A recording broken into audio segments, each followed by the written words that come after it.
Shalom,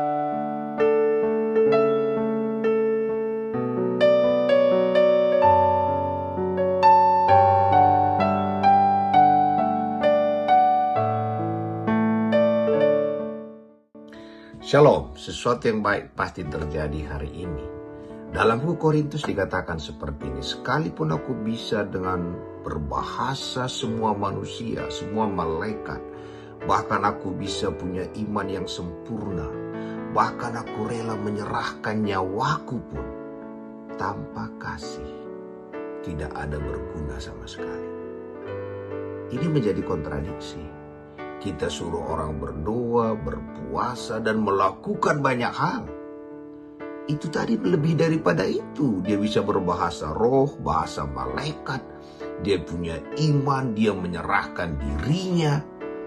Semua yang perbuatan yang selama ini kita suruh orang lakukan itu tak berguna tanpa kasih.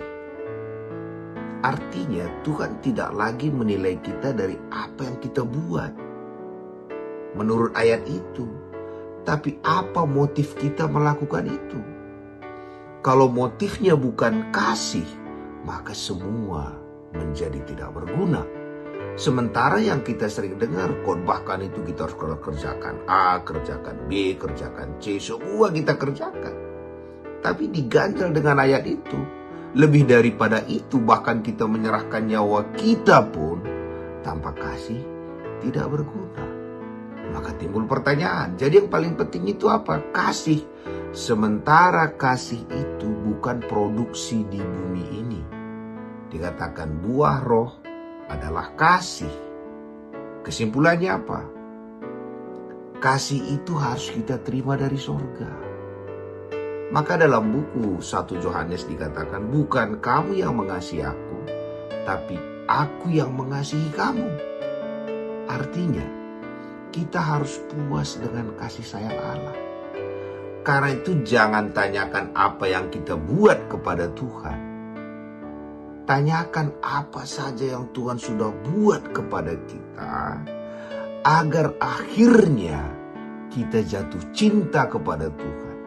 Kasih yang kita terima dari Tuhan itulah akhirnya mengalir dalam diri kita, sehingga kasih itulah termanifestasi. Jadi hari ini, kalau kita mengerjakan semuanya tanpa kasih, dikatakan tidak berguna. Jadi yang paling penting adalah kasih.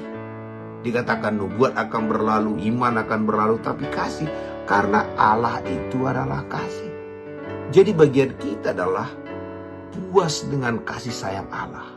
Kalau kita berkelimpahan dengan kasih sayang Allah, maka kelimpahan itu akan mengalir keluar.